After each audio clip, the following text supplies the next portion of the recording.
night, the stars light up the sky. We see them fly. Assalamualaikum warahmatullahi wabarakatuh. Waalaikumsalam. Mohon izin Bapak, saya selaku CGP Angkatan 11 Kabupaten Jombang, saya berasal dari SMP N1 Mojagung, sekolah yang Bapak pimpin. Mohon maaf, minta izin waktu Bapak untuk mewawancari terkait kebijakan-kebijakan Bapak yang akan nanti beberapa yang akan saya tanyakan terkait pembelajaran modul 3.1. Ya. Baik Bapak, yang pertama, selama ini bagaimana Anda dapat mengidentifikasi kasus-kasus yang merupakan dilema etika atau bujukan moral? Seperti apa Bapak mengidentifikasi ke kasus-kasus tersebut, Pak? Jadi untuk mengidentifikasi berkenaan dengan kasus bukan etika dan moral yang harusnya itu kebijakan dilema, sehingga saya khususnya itu ngambilnya biasanya yang ke kepentingan lebih banyak. Jadi kepentingan lebih banyak. Jadi katakanlah ada anak punya prestasi di bidang olahraga, tetapi anak ini melakukan banyak sekali pelanggaran di bidang di aturan-aturan. Nah, ini kan memunculkan kebijakan yang dilema. Sisi lain anak ini punya prestasi, tapi sisi lain banyak juga pelanggaran. Nah, ini kita ambil. Kalau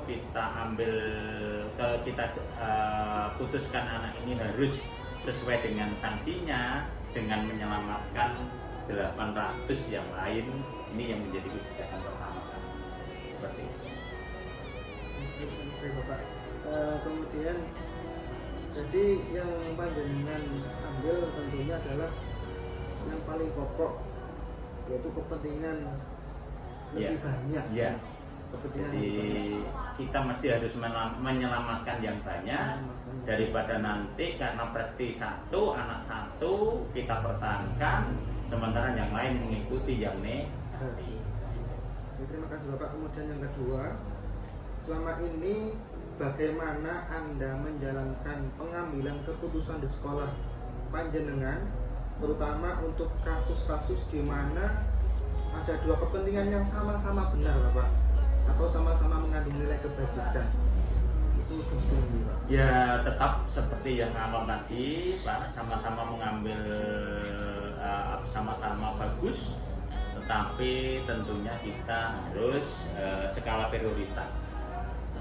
Kebijakan itu pada akhirnya tetap kita laksanakan karena baik, tapi mungkin ada yang kita korbankan waktunya diundurkan. Jadi saya dan tim saya ini akan berunding menentukan ini perlu, ini juga perlu. Tapi mana yang paling urgent dan paling dibutuhkan secepatnya, itu yang kita ambil lebih dahulu.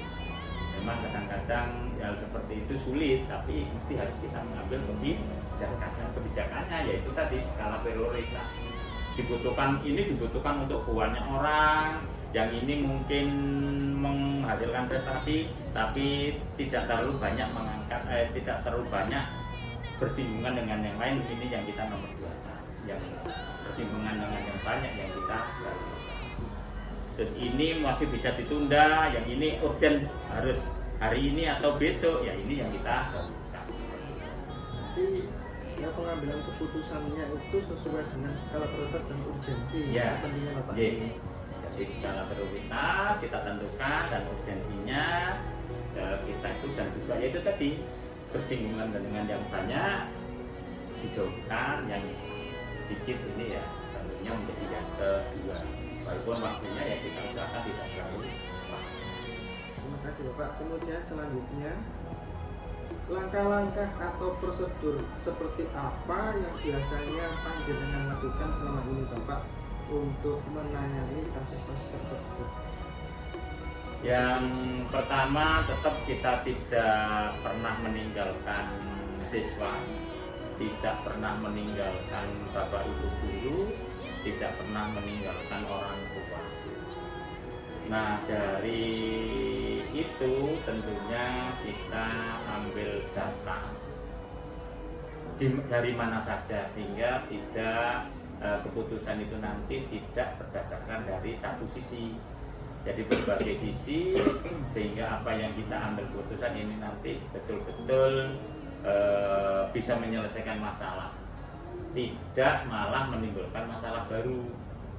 Ini jadi masukan dari, kalau memang itu kasusnya siswa, ya kita cari masukan dari bapak ibu guru yang bersinggungan langsung, wali kelasnya, BK-nya. Setelah itu kita keluar ke orang tuanya, temannya, ini gimana masukannya. Kadang-kadang nyun sewu katalah anak banyak alfa, ternyata di rumah itu nyun sewu kadang-kadang ada orang tua yang malah tidak tahu kalau anaknya tidak sekolah. Karena apa? Mungkin tidurnya tidak ada yang bangunin dan sebagainya. Ini harus menjadi pertimbangan. Atau kalau tidak itu mungkin ternyata di rumah ada yang sakit dan dia harus menjadi yang ngurusi, otomatis kan dia terlambat dan sebagainya. Ini tidak boleh kita justice, mesti harus kita cari data-data sebanyak-banyaknya. Nanti dari data itu mana yang meringankan, mana yang memberatkan, ini menjadi pertimbangan dalam mengambil sebuah keputusan. Kalau bapak ibu guru yang bermasalah, kami juga gitu, harus menggali juga. Jadi menggali data dari temannya, mungkin keluarganya, dan lain-lain. Baik Bapak, berarti yang langkah atau prosedur yang biasanya panjenengan lakukan selama ini, yang pertama yaitu pengumpulan data secara fiktif, yaitu dengan cara berkoordinasi dengan murid. Kalau kejadiannya itu di murid, bisa dengan satu guru, kemudian wali murid, dan kemudian masukan-masukan dari, nah itu kita udah bareng-bareng. Nah, nanti dengan pertimbangan teman-teman, kalau memang itu bukan sesuatu yang harus ditutupi, ini nanti akan kita ambil sebuah keputusan yang intinya ya kebijakannya itu jangan kebijakan ke sini saja, tapi juga bijak ke sana, sehingga betul-betul anak, orang tua ini kalau kita sudah diberi keputusan harus begini, mereka akan menerima karena data-datanya sudah kuat dan kita betul-betul mencari data. Terima kasih Bapak. Selanjutnya kemudian hal-hal apa saja yang selama ini panjenengan anggap efektif dalam pengambilan keputusan pada kasus-kasus di rumah kita? Ya kalau saya itu tadi sesuatu yang menyangkut kepentingan banyak orang, terus tidak menimbulkan efek yang besar terhadap jumlah yang besar, itu yang akan menjadi pertimbangan. Yang kedua, yang selanjutnya yaitu urgensi, jadi kepentingan yang sangat urgent yang menjadi pertimbangan utama. Ini jadi kebijakan yang seperti itu yang kita ambil. Ya, jadi ya memang kadang-kadang sulit, memang sulit bagaimanapun. Kalau siswa itu juga anak kita semua, kalau guru ini juga teman kita, tapi harus kita mengambil keputusan. Dan dasarnya apa? Yaitu tadi satu data, yang kedua yaitu tadi kalau memang ini jelas berpengaruh terhadap yang banyak, ya wis harus kita ambil sebuah keputusan. Kemudian selanjutnya hal-hal apa saja yang selama ini merupakan tantangan dalam pengambilan keputusan pada kasus-kasus di rumah itu? Ya itu tantangannya ya seperti tadi, banyak yang punya andil dalam prestasi SMP, Tapi di sisi lain, kalau itu siswa ternyata juga menimbulkan hal-hal yang nggak pas, sehingga secara aturan karena contoh anak ini tidak memenuhi syarat untuk kenaikan, tapi dia punya prestasi di bidang lain yang membawa nama SMP. Nah, ini adalah sebuah tantangan, dan ini harus betul-betul bijak. Saat anak ini nanti harus kita paksakan untuk tetap dianggap, yang ini dianggap dinetralir, tapi kalau ini naik mempengaruhi yang 800, ya otomatis kita perlu banyak pertimbangan ini. Jadi itu tantangan terbesar. Yang tantangan kedua yaitu tadi kadang-kadang keputusan yang kita ambil ternyata menyangkut satu guru-guru kita, menyangkut keluarga besar kita. Ini sebuah gitu. Tapi tetap sebuah keputusan itu tadi tidak boleh hanya karena pertimbangan, oh ini masih saudaranya Pak A, Pak B, bisa akhirnya ditunda. Kalau memang ini nanti kita pertahankan walaupun saudaranya, tapi kok berpengaruh pada seluruh anak, ya nggak bisa. Tetap kita harus mengambil ini sebuah tantangan luar biasa. Ya, karena kita makhluk sosial, sulit. Baik Bapak, selanjutnya, apakah panjenengan memiliki sebuah tata cara atau jadwal tertentu Pak dalam sebuah penyelesaian kasus dilema etika? Apakah panjenengan langsung menyelesaikan di tempat atau memiliki sebuah jadwal yang untuk menyesuaikannya, bentuk atau prosedur seperti apa yang panjenengan jalankan? Yang jelas kita mesti harus ada jadwal, tapi jadwal itu jadwalnya kita tidak terstruktur yang itu. Katakanlah kita menemukan kasus, kalau berkenan dengan Bapak Ibu guru baik ASN atau non ASN, ini mesti harus ada tahapan, mungkin tahapan konfirmasi. Nanti setelah dikonfirmasi kita lihat perkembangan 2 minggu lagi seperti apa perkembangan, dan sampai kepada sebuah keputusan. Kalau terhadap siswa, otomatis kita juga perlu waktu. Yang pertama, waktu untuk konfirmasi ke guru pengampu kelas, guru yang ada di kelasnya, guru BK-nya. Kemudian kita juga harus menjadwal kedatangan orang tua dan juga konfirmasi ke anak. Tapi semua itu tergantung pada permasalahan. Kalau memang permasalahan itu urgent untuk segera diselesaikan, ya waktunya kita tidak terlalu lama, harus secepatnya kita cari. Termasuk absensi dan lainnya. Kalau absensi kan jelas kita sudah punya, karena ada absensi yang digital. Kalau siswa. Terima kasih Bapak. Kemudian, adakah seseorang atau faktor-faktor apa yang selama ini mempermudah atau membantu panjenengan dalam pengambilan keputusan dalam kasus-kasus dilema etika? Bukan seseorang, tetapi kita tetap harus menyertakan tim di Bakakau sebagai pertimbangan dari kepala sekolah. Yang kedua, data tadi dari dari Bapak Ibu guru kalau kasusnya siswa, dan juga konfirmasi orang tua dan anak itu. Jadi intinya kami tidak dipengaruhi oleh orang lain untuk membuat keputusan, tapi pertimbangan dari tim itu tetap kita pertimbangkan. Yang terpenting lagi adalah mempertimbangkan data tadi. Pak, selanjutnya ini mungkin terakhir Bapak. Yeah. Dari semua hal yang telah panjenengan sampaikan, pembelajaran apa yang dapat panjenengan petik Bapak dari pengalaman Anda mengambil keputusan dilema etika? Yang jelas, seorang koordinator atau seorang pemimpin ini mesti harus bisa memilih dan memilah, sehingga apa yang kita putuskan itu jangan sampai berakibat adanya sesuatu yang negatif lebih besar. Gitu. Contoh adalah itu tadi, satu anak kalau ini nanti kita justice dan kita putuskan sesuai dengan aturan, ternyata yang lain ini menjadi lebih baik, ya kita ambil.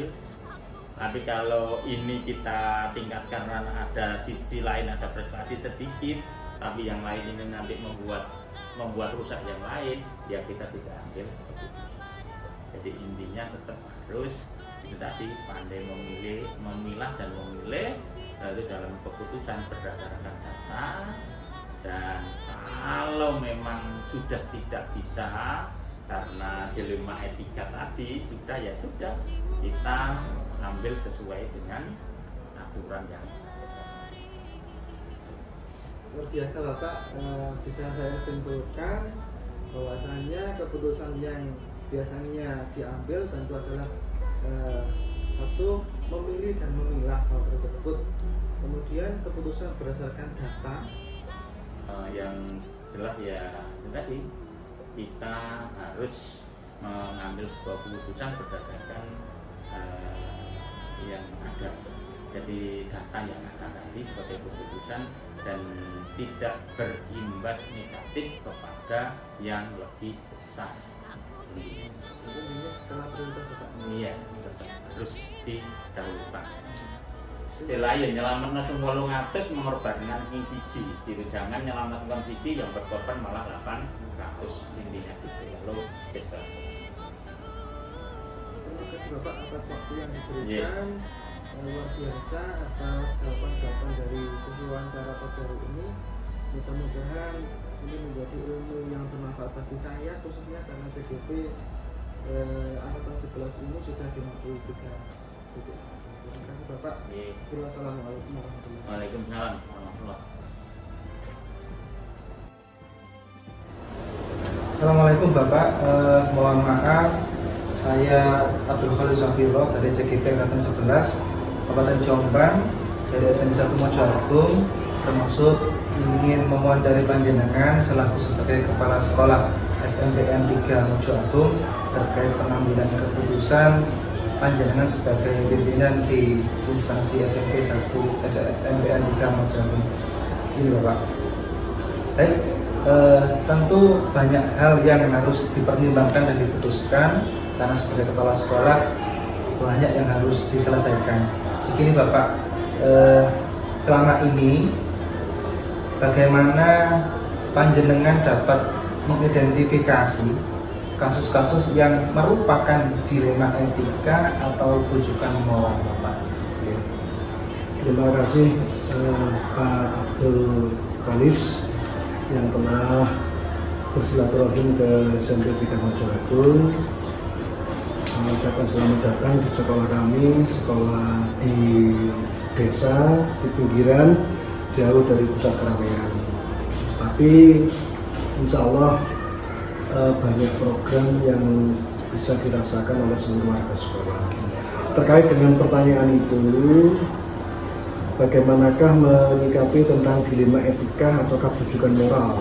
Setiap ada permasalahan, ini dapat saya sampaikan bahwa yang kali pertama saya mencoba untuk membuka saluran komunikasi secara terbuka, ya, dimana minimal 1 bulan sekali ini dari unsur pendidik dan tenaga kependidikan kami mengadakan rapat dinas yang pada saat itu selalu diakhiri dengan sumbang saran atau curah pendapat terkait dengan entah kegiatan pembelajaran, kemudian kegiatan lain yang berhubungan dengan kegiatan wisata pendidikan. Jadi saya mencoba untuk selalu membuka keran komunikasi, itu yang pertama.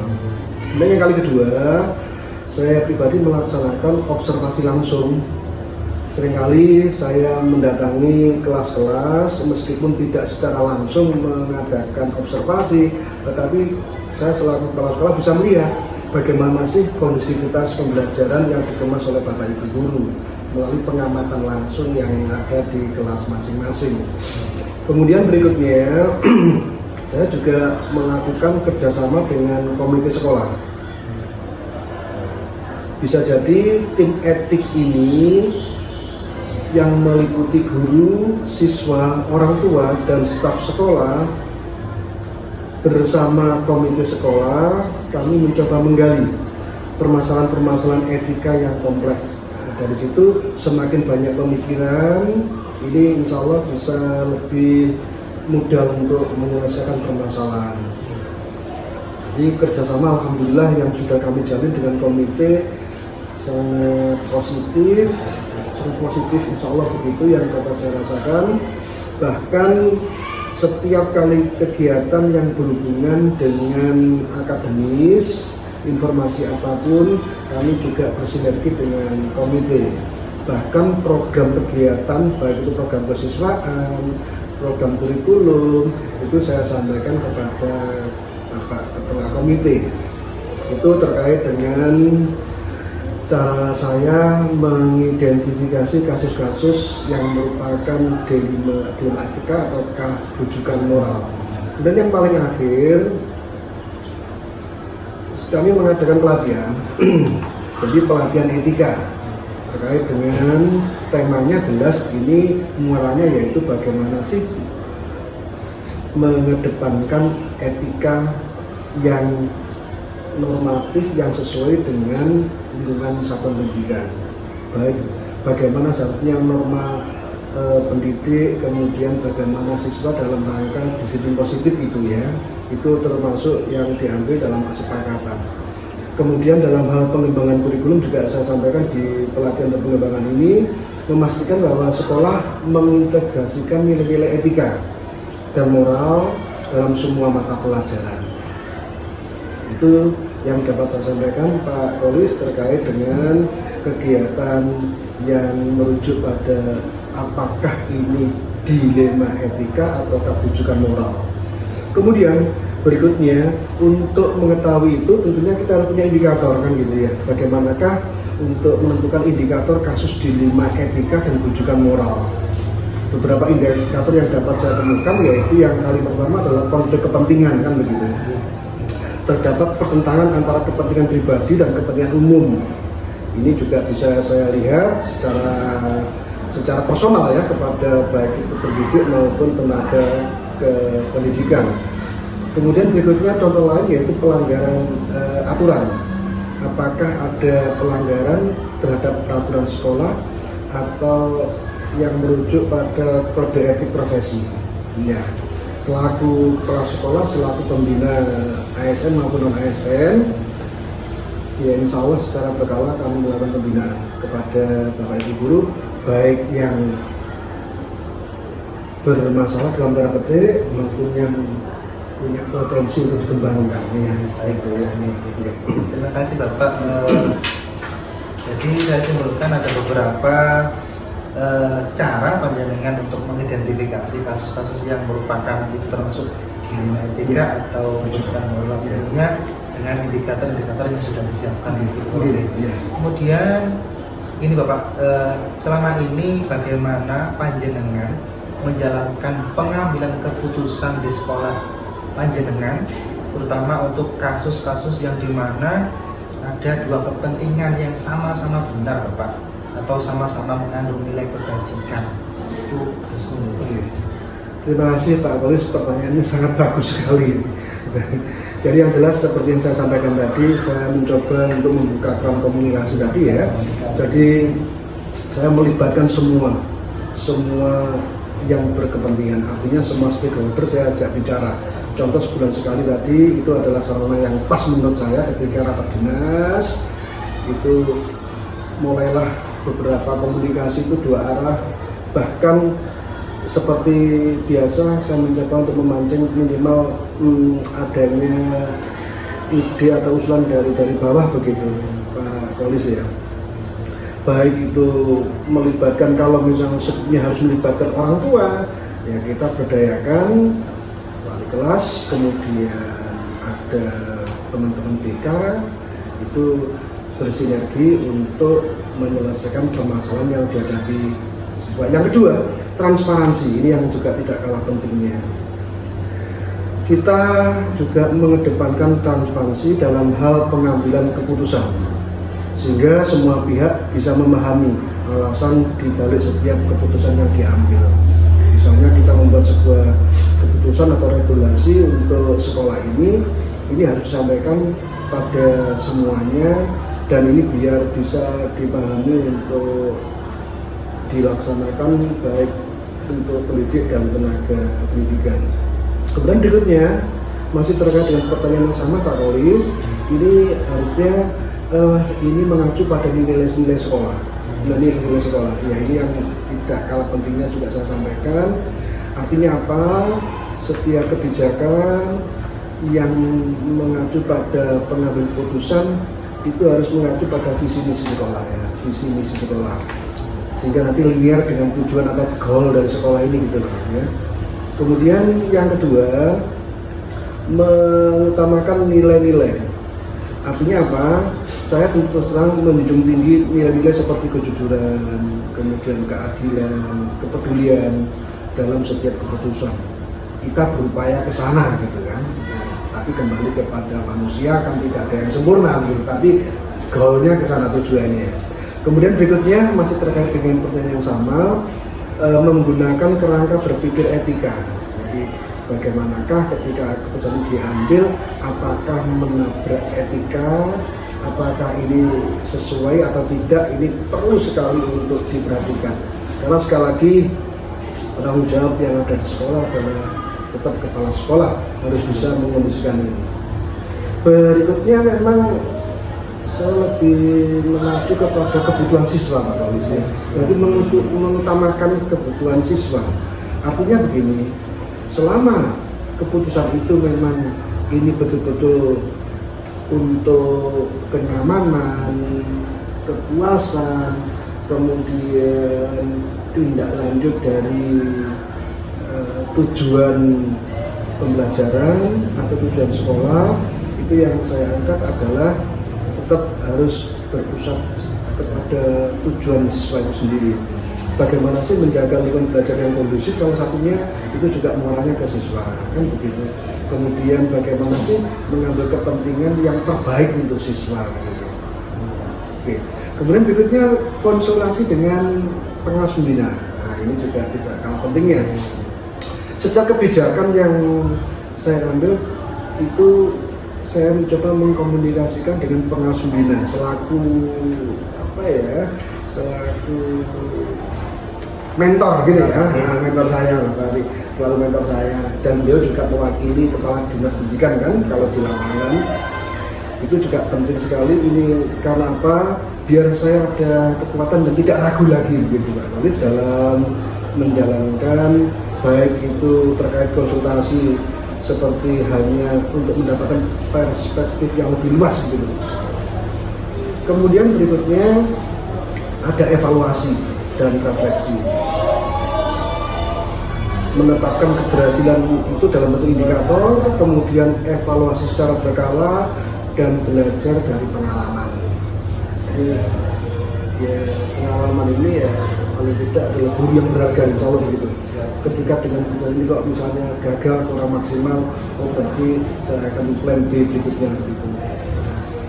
Kemudian terkait dengan itu dapat saya sampaikan bahwa contoh penanganan kasus seperti ini akan saya lakukan, misalnya membentuk tim juga ya, karena tidak mungkin kepala sekolah berjalan sendiri kan begitu ya, kan membentuk tim seperti yang saya sampaikan tadi, yaitu leading sektornya adalah teman-teman kesiswaan, kemudian ada pembimbing BK, guru kelas, dan wali kelas. Ini yang selalu saya ajak untuk bersinergi memecahkan permasalahan bagaimana yang terbaiknya begitu ya. Kemudian dari situ nanti kita bisa mencari solusi yang komprehensif gitu. Karena saya melihat dengan banyak personal begitu, insya Allah regulasi keputusan, pengambilan keputusan itu lebih bijak saya kira begitu. Dan yang paling akhir yaitu menjaga kerahasiaan. Iya. Kami akan menjaga kerahasiaan identitas siswa untuk melindungi privasi mereka dan martabatnya di mata teman-temannya. Setiap kali ada kasus kita mencoba untuk merahasiakan. Kadang namanya siswa, sumber dari mana dan sebagainya, ini kita mencoba untuk selalu menjaga privasi mereka di antara teman-temannya yang lain. Kemudian itu barangkali Pak Polis ya, barangkali yang dapat saya sampaikan. Gini Bapak, ini saya coba rangkum terkait keputusan panjenengan bagaimana kalau ada sama-sama hal yang benar atau sama-sama mengandung nilai kebajikan, tentu muaranya adalah yang diutamakan adalah murid Bapak. Iya sih, berorientasi pada murid atau seperti itu Pak. Jadi ini ada beberapa poin, ada 9 yang coba saya rangkum. Yang pertama tentang keran komunikasi itu dibuka secara lebar dari bawah, kemudian transparansi pengambilan keputusan, kemudian ada nilai-nilai tentang etika di sekolah, kemudian mengacu pada visi misi sekolah, kemudian mengedepankan kerangka berpikir terkait tindakan, kemudian berkonsultasi dengan pengawas pembina, kemudian melaksanakan evaluasi dan refleksi, kemudian membentuk tim, setelah itu menjaga kerahasiaan seperti yang dan kutip jika ada permasalahan. Baik, selanjutnya Bapak begini, langkah-langkah atau prosedur seperti apa yang biasa panjenengan lakukan selama ini Pak untuk menangani kasus tersebut? Seperti yang bagaimana agar sebuah kegiatan masih bisa bagus, misalnya itu saya awali dengan bagaimana bisa menyusun perencanaan. Tidak ubahnya ketika sekolah selaku supervisor begitu kan, sebagai itu kita buat semacam perencanaan. Kita dengan Bapak Ibu guru juga sebelum action di kelas kan juga harus disertai dengan perencanaan yang baik gitu ya. Dari yang pertama saya ingin bahwa semuanya mengacu pada perencanaan. Ibarat ini adalah yang kita pedomani gitu kan. Baik mencakup visi misinya, perencanaan programnya bagaimana, apakah ini sudah menyeluruh lah. Ada program tahunan, kemudian ada program semesteran, itu juga minimal harus ada. Baik itu aspek akademis maupun non akademis harus ada perencanaan program. Kemudian kegiatan tidak bisa berjalan baik tanpa adanya anggaran, berarti ini harus betul-betul match antara kegiatan dengan anggaran. Otomatis saya mengkomunikasikan semua program ini kepada pengelola keuangan, apakah seperti ini bisa, ini tidak. Terus juga saya masih dalam tahap belajar juga dari komunikasi. Misalnya ini bagaimana, kok bisa? Tidak bisa, kantornya tidak ada. Ya, sudah. Kemudian yang kali kedua, setelah perencanaan lagi, yaitu kepemimpinan dan manajemen. Ini tidak lepas dari membangun tim tadi, Pak Kolis. Jadi terus kemudian job desk itu apa, pembagian tugas itu Pak Kolis ya. Jadi tim-tim itu sudah tersusun, kemudian job desknya bagaimana, kemudian evaluasi kinerja, sehingga kita bisa tahu bagaimana apakah gugus tugas ini sudah maksimal atau belum. Itu melalui evaluasi kinerja yang bisa dengan cara apapun bisa kita lakukan. Kemudian yang kali ketiga, setelah perencanaan kepemimpinan, interaksi dengan komunitas sekolah. Ini yang selalu saya lakukan seperti ini. Jadi adanya komunikasi efektif baik kepada Bapak Ibu guru, siswa, orang tua, dan bahkan masyarakat sekitar, pemerintahan desa juga seringkali berkomunikasi. Kemudian yang kali keempat, pengembangan kurikulum dan pembelajaran. Ini bagaimana saya bisa menjadi inisiator untuk hal pengembangan kurikulum dan pembelajaran.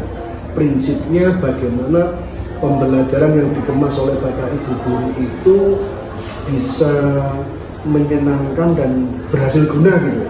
Bagaimana Bapak Ibu guru saya itu bisa mengantarkan mereka untuk mencapai kompetensinya gitu.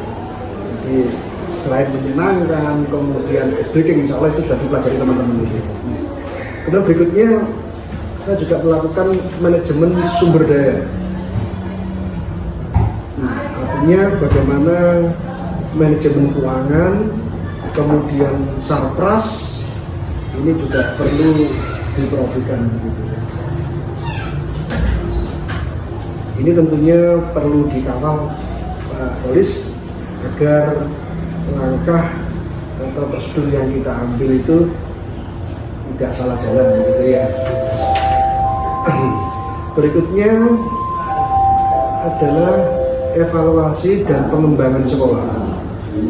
Kami melakukan evaluasi diri secara berkala,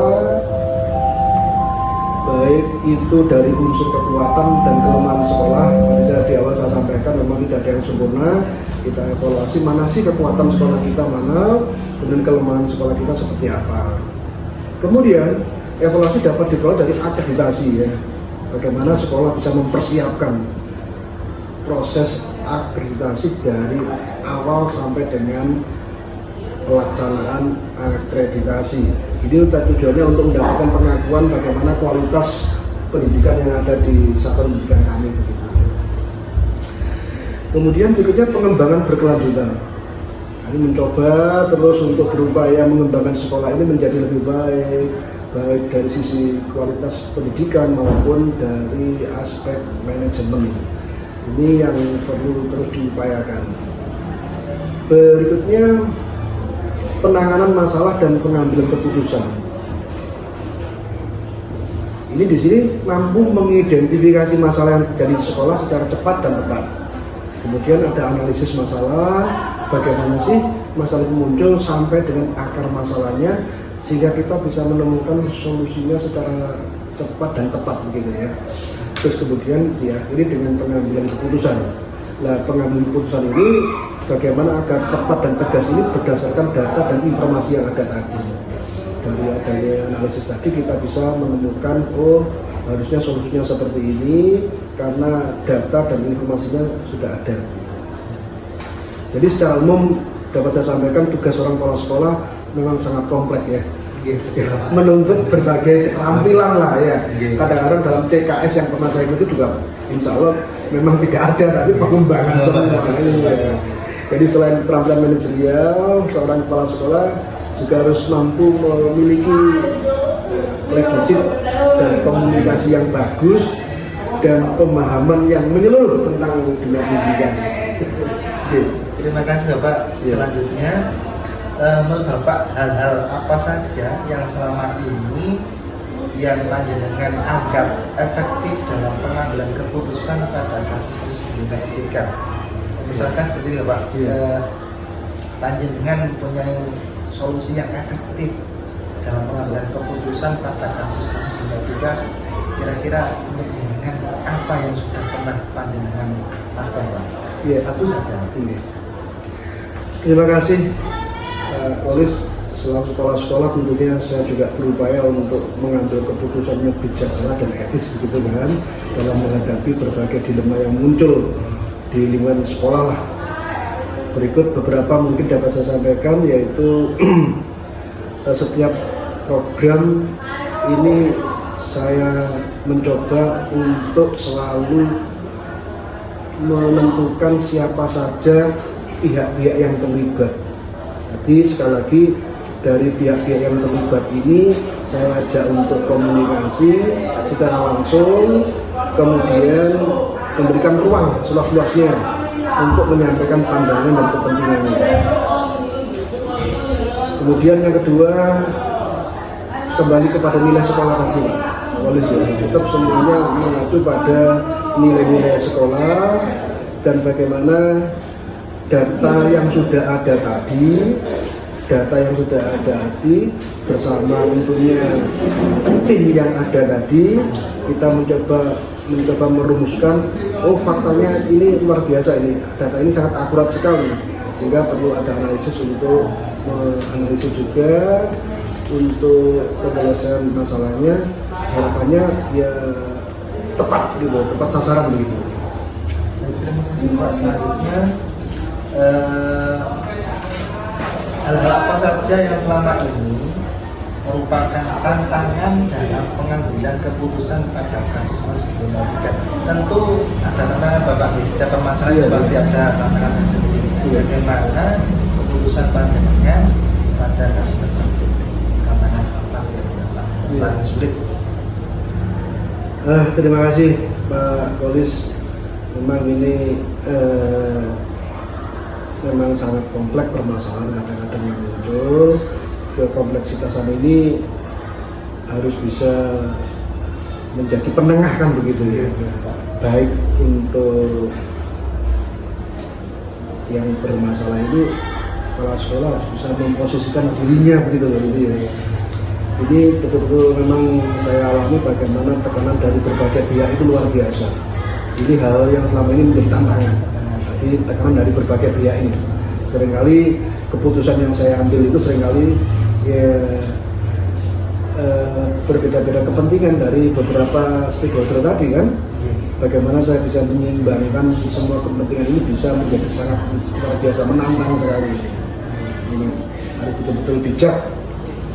Terus hal apa saja yang tantangan ini, kurangnya informasi yang jelas ini juga akan berdampak buruk juga. Kurangnya informasi yang jelas. Terkadang informasi yang tersedia mengenai suatu kasus tidak lengkap, seringkali juga ambigu, sehingga ini bagi saya juga sulitlah dalam hal mengambil keputusan. Kemudian ada tekanan waktu ya. Nah ini juga demikian saya rasakan betul di dalam penyelesaian berbaik itu tantangan dalam hal keputusan ini. Waktu seringkali keputusan yang saya ambil dalam waktu yang singkat dan tidak cukup waktu gitu ya. Ini perlu sekali menjadi perhatian yang mendasar. Ini yang saya rasakan. Dan yang tidak saya pungkiri ya perasaan pribadi, unsur subjektivitas ya. Dan tentunya ini sangat mempengaruhi. Sebagai orang timur, tentunya Pak Polis tahu kan bagaimana kita harus merasakan gitu. Mbak Bolong juga mengatakan gitu. Mereka kalau jilid bang, jilid bang mangun ya. Kita harus menjaga perasaan, bisa memanusiakan manusia. Selain tantangan di atas, itu ternyata memang setelah saya identifikasi memang ada keunikan di setiap kasus. Jadi setiap kasus itu dilema etika memiliki karakteristik yang unik. Sehingga tidak ada solusi yang baru. Tidak ada solusi yang baru. Itu uniknya di situ. Menurut kita benar tapi belum tentu bisa benar di mata orang lain, karena begitu. Jadi seperti ini Pak G. Tentu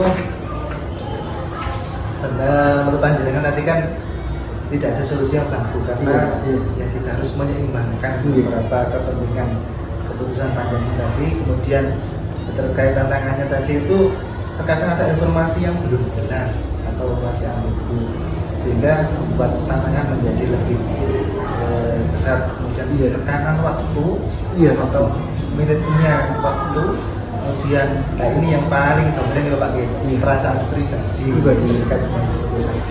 Terima kasih Bapak. Selanjutnya, apakah panjenengan memiliki sebuah tata cara atau jadwal tertentu dalam sebuah penyelesaian kasus dilema etika? Apakah panjenengan secara langsung menyelesaikan di tempat itu atau memiliki sebuah jadwal untuk menyelesaikannya Bapak? Bentuk atau prosedur seperti apa yang Anda jalankan? Begini Pak Polis, sebagai kepala sekolah saya tidak memiliki tata cara atau jadwal yang baku Pak Polis dalam menyelesaikan setiap kasus dialog, apalagi dilema etika seperti ini. Karena sekali lagi setiap kasus memiliki kompleksitas dan konteks yang berbeda-beda Pak Polis. Namun secara umum saya ingin memberikan gambaran lah untuk langkah-langkah yang selama ini saya ambil gitu. Jadi yang pertama saya melakukan pengenalan dan penilaian awal gitu. Itu berangkat dari apa? Dari pelaporan.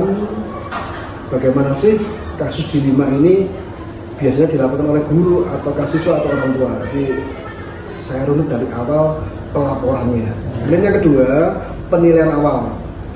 Saya mencoba untuk melakukan penilaian awal untuk menentukan tingkat urgensinya dan kompleksitas masalah ini terhadap satuan pendidikan itu. Urgen tidak ini? Apakah ini sangat berpengaruh? Apakah kompleksnya luar biasa masalah ini? Itu penilaian dari pribadi saya. Awal. Kemudian perlu juga dokumentasi, penting sekali ini. Iya. Jadi segera mendokumentasikan semua informasi terkait kasus. Baik itu termasuk laporan awal, saksi dan bukti-bukti yang ada itu perlu juga. Itu terkait dengan pengenalan dan penilaian awal. Kemudian yang kedua jelas pembentukan tim penanganan. Ada tim khusus yang tadi di awal saya sampaikan, ya tidak lepas dari BK, kemudian wakil kepala sekolah kemudian itu, dan jika diperlukan ya melibatkan pihak eksternal seperti psikolog dan sebagainya, gitu ya, atau ahli hukum lah, atau minimal dari jajaran kepolisian bagaimana untuk menyikapi ketertiban siswa atau barangkali ada pelanggaran hukum untuk kami menggandeng pihak luar lah kalau itu dirasa perlu. Kemudian job desk jadi pembagian tugas, jadi dari tim tadi diberikan tugas untuk mengumpulkan data, menganalisis informasi dan yang paling akhir dan mencari solusinya. Jelas Pak Soal tidak bisa melangkah sendiri Pak. Jadi tetap kita memberdayakan SDM yang ada, sumber daya yang ada itu dalam sebuah tim tadi yang tentunya dengan job desk yang tadi yang melekat pada mereka. Untuk hal jelas dari tim tadi ada data yang sudah terkumpul ya, kemudian dianalisis begitu. Kemudian bagaimana untuk merumuskan mencari win-win solusinya bagaimana gitu ya. Tim tadi nah, mungkin ada brainstorming atau beberapa alternatif solusi begitu. Kemudian dari perumusan solusi tadi ya kita evaluasi solusinya. Bagaimana sih alternatif solusinya berdasarkan dampaknya terhadap semua pihak yang terlibat. Akhirnya kita mencoba titik akhirnya adalah untuk memilih solusi yang terbaik. Tentunya kita komunikasikan dengan tim yang tadi, terus kita implementasikan solusinya kita coba. Ya Pak, terima kasih sekali. Kemudian Bapak selanjutnya, adakah seseorang atau faktor-faktor apa yang selama ini mempermudah atau membantu panjenengan dalam pengambilan keputusan dalam kasus-kasus dilema etika? Terima kasih Pak Kolis. Tentunya sebagai kepala sekolah saya sangat bergantung pada tim yang ada di sekolah ini ya. Beberapa faktor baik itu mencakup individu luar biasa, mereka sangat membantu saya dalam bekerja begitu ya. Semua ini dalam hal kasus apa itu dilema etika itu beberapa daerahnya tim pendukung ya. Tentunya harus juga tim pendukung. Tim pendukung ini harus solid sekali ya. Jadi guru BK sekali lagi ini adalah memang ahli di bidang ini gitu kan. Baik itu psikologi pendidikan, kemudian bagaimana memberikan masukan terkait dengan sosial emosional siswa, itu saya banyak belajar dari guru BK ini. Kepala sekolah. Terima kasih. Saya lanjutkan lagi setelah guru BK betul-betul saya berdayakan. Berikutnya adalah staf yang ada di ring 1 yaitu wakil kepala sekolah ya, wakil kepala sekolah.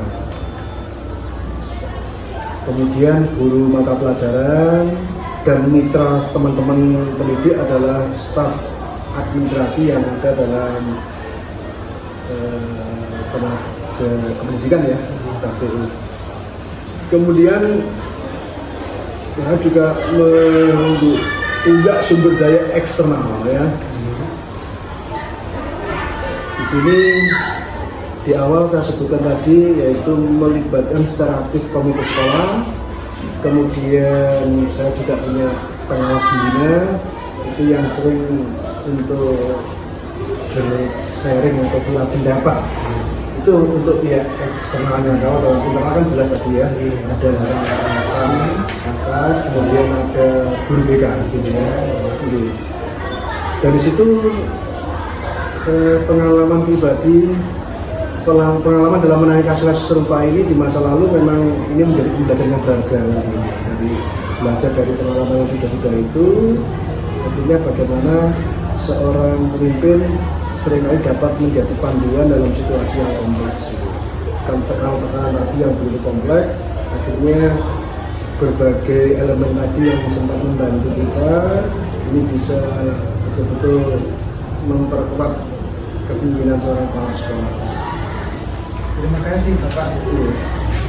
Ini mungkin yang terakhir, pertanyaan terakhir Bapak, dari semua hal yang telah Panjenengan sampaikan tadi, pembelajaran apa yang dapat Panjenengan petik dari pengalaman Panjenengan mengambil keputusan di lima etika? Terima kasih Pak Walis. Dari berbagai pengalaman dalam menghadapi menyelesaikan kasus-kasus di lima etika di sekolah, saya telah memperoleh beberapa pembelajaran yang berharga. Misalkan yang kali pertama mungkin tadi di awal saya sampaikan, memang ternyata setiap kasus itu unik gitu. Unik ya. Kadang-kadang kita menyoroti ini simpel, tapi ternyata tidak sesimpel yang kita bayangkan gitu. Dan yang kali kedua, pentingnya empati dan perspektif, bagaimana perasaan kita, apakah ini betul-betul dari sudut pandang semua pihak ini, apakah dalam hal keputusan ini betul-betul adil dan bijaksana. Empati memungkinkan kita untuk merasakan apa yang dirasakan oleh orang lain, begitu kan, dalam hal mengambil keputusan. Kemudian hal ketiga yang dapat saya petik adalah nilai kolaborasi. Di awal saya sampaikan kerja tim tadi memang penting sekali untuk berkolaborasi, selalu bersinergi begitu ya. Karena apa? Bekerja dalam sebuah tim dengan berbagai latar belakang ini dapat memberikan perspektif yang lebih luas gitu. Gambaran saya begitu. Kemudian berikutnya ternyata juga fleksibel dan kesiapan untuk berubah. Ini mengandung arti bahwa situasi yang dapat berubah dengan cepat, informasi baru dapat muncul setiap saat. Oleh karena itu penting tetap fleksibel dan siap untuk mengubah keputusan jika diperlukan. Ini kan sifatnya kondisional gitu Pak Kolis ya. Jadi setelah dievaluasi, setelah berjalan Pak, kita fleksibel. Kita tidak terlalu kaku untuk menerjemahkan aturan yang gitu. Kemudian pembelajaran yang dapat saya ambil yaitu ternyata memang transparansi dan akuntabilitas itu penting. Jadi gimana bahwa transparansi dan akuntabilitas ini betul-betul bisa menjadi pedoman gitu. Bagaimana sih mengambil keputusan? Apakah semua pihak yang terlibat ini harus memahami alasan dibalik setiap keputusan diambil? Ini penting sekali. Dan jangan lupa pentingnya pengembangan diri. Nah ini, bagi seorang kepala sekolah harus selalu melakukan pengembangan diri terus belajar. Bagaimana mengembangkan diri ini adalah sebagai kunci ya, sebagai kunci dalam mengambil keputusan yang lebih baik. Mengikuti pelatihan, membaca literatur, berdiskusi dengan teman sejawat. Apalagi sekarang banyak media-media seperti itu ya, baik itu TNI maupun berarti Mbak Gogol juga begitu kan. Luar biasa. Jadi sekali lagi pembelajaran yang paling mendasar adalah bahwa pengambilan keputusan dalam kasus di lima etika adalah sebuah proses yang kompleks dan menantang. Itu garis besarnya di situ. Ternyata itu adalah sebuah proses yang kompleks dan menantang. Tidak ada jawaban yang mudah atau benar sepenuhnya lah itu. Namun demikian, dengan pendekatan yang tepat, kita dapat mengambil keputusan yang etis dan bertanggung jawab. Dari pengalaman ini, saya menyadari bahwa pengambilan keputusan dalam di lima etika bukan hanya tentang memilih opsi yang benar, tetapi juga tentang proses pembelajaran dan pertumbuhan. Setiap kasus yang kita hadapi adalah sebuah kesempatan untuk belajar bagaimana menjadi pemimpin belajar yang baik. belajar dari itu. Demikian. Terima kasih Pak Zainul, luar biasa jawaban panjenengan. Ini yang terakhir ini sangat luar biasa. Saya juga dapat banyak ilmu Pak. Iya. Ini yang paling bagus terkait pembelajaran yang saya dapat dari wawancara hari ini. Iya. Adalah setiap kasus itu unik. Iya itu. Sebuah proses, Iya. kompleksitas sebuah masalah tidak ada jawaban yang benar. Iya. Dan hal itu mengundang tantangan tersendiri. Kemudian pentingnya rasa empati. Iya. Terima kasih Bapak. Mungkin ini adalah akhir dari sesi wawancara saya sebagai selaku CGP Angkatan 11 Kabupaten Jombang.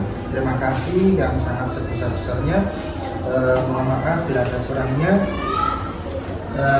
Dari hasil observasi atau wawancara saya ini tentu banyak ilmu yang saya dapat. Terima kasih Bapak. Oke. Sama-sama Pak Polis, mudah-mudahan silaturahmi kita ini betul-betul menambah sekali lagi pemahaman Pak Polis ke depan untuk mempersiapkan diri di depan itu sudah menunggu, hanya menunggu waktu dan kesempatan juga terbuka. Nanti mau nggak mau Pak Polis harus bisa menjadi seorang pemimpin yang pembelajar gitu. Jangan takut untuk mengambil keputusan, tetapi garis underline-nya, garis besarnya adalah dengan melibatkan semua komponen yang terlibat. Insya Allah itu menjadi pengalaman belajar yang luar biasa untuk menjadi seorang pemimpin di masa mendatang. Saya kira demikian Pak Rolis. Saya mohon maaf kalau ada kekurangan. Sekali lagi mudah-mudahan ini ada hikmah dan manfaatnya. Amin. Terima kasih Pak. Saya mohon maaf kalau kurang berkenan. Sekali lagi tidak ada manusia yang sempurna kan nggak mungkin. Saya mohon maaf, terima kasih. Saya akhiri. Wassalamualaikum warahmatullahi wabarakatuh. Salam.